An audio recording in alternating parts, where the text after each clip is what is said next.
में सम्राट सरकार के गठन के बाद से ही सत्ता के गलियारों से लेकर पुलिस के दफ्तरों तक एक ही गूंज सुनाई दे रही है, अपराध मुक्त बिहार। कल सीएम सम्राट ने हुंकार भरी और कहा कि बिहार पुलिस के हाथ खोल दिए गए हैं। जो पुलिस को चुनौती देगा उसे 48 घंटे के भीतर उसी की भाषा में जवाब मिलेगा। तो आज पुलिस महकमे के मुखिया यानी डीजीपी विनय कुमार ने साफ कर दिया कि थानों में वर्दी और पिस्टल का रौब दिखाना बंद कीजिए। अगर पीड़ित न्याय मांगने आ रहा है तो उसे पेचीदगियों में उलझाकर और परेशान न करें। अब सवाल है कि क्या मुख्यमंत्री की 48 घंटे वाली डेडलाइन से बिहार में अपराध मुक्त युग की शुरुआत होगी? क्या बिहार पुलिस अपनी कार्यशैली बदलकर जनता का भरोसा जीत पाएगी?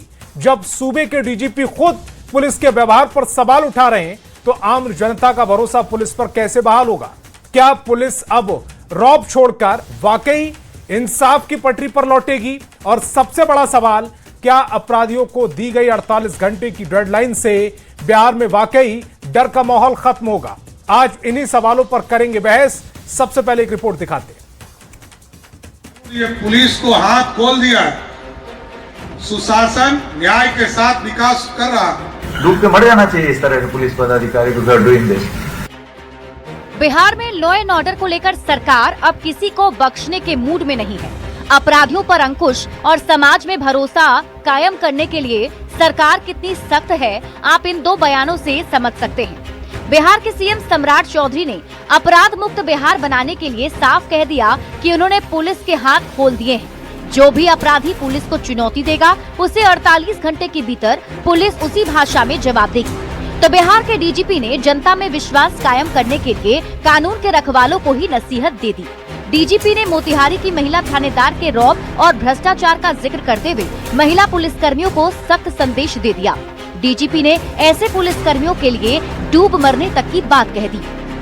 मैंने जरूर ये पुलिस को हाथ खोल दिया, सुशासन न्याय के साथ विकास कर रहा। पुलिस को यदि कोई चैलेंज करता है तो उसको 48 घंटे में पुलिस भी जवाब देने का काम करेगा। सर, कोई छूट नहीं सकता, कोई अपराधी बच नहीं सकता। हमारे महिला पुलिस पदाधिकारी जिस तरीके से बात कर रहे हैं लोगों से, वो बड़ा ही एरोगेंस और बड़ा ही ऐसा लग रहा है कि बहुत बड़ा सशक्त आप हो गए हैं, आपको वर्दी मिल गया है, पिस्तौल मिल गया है तो you can talk to a citizen in very rude manner. ऐसा नहीं है। इस तरह का वर्दी पहन करके इस तरह का if you are doing this, इससे बढ़िया है कि आप सर्विस छोड़ दीजिए, वर्दी को रख दीजिए, घर चले जाइए, घर में खाना बनाइए।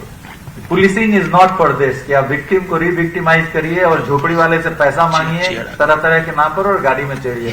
डूब के मर जाना चाहिए इस तरह के पुलिस पदाधिकारी को डूइंग दिस। सीएम सम्राट की अपराधियों को सख्त लहजे में चेतावनी और बिहार के डीजीपी का कानून के रखवालों को नसीहत। इन दोनों बयानों से साफ हो गया है कि सम्राट सरकार न अपराधियों को छोड़ने के मूड में है, न ही ऐसे पुलिसकर्मियों को जो वर्दी और पिस्टल का रौब दिखाकर महिलाओं के उत्पीड़न और वसूली में लगे हैं।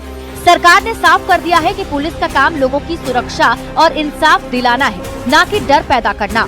एक तरफ सम्राट सरकार ने अपराधियों के खिलाफ पुलिस को फ्री हैंड कर दिया है तो दूसरी तरफ कानून के रखवालों पर भी कमान कसने में लगी है।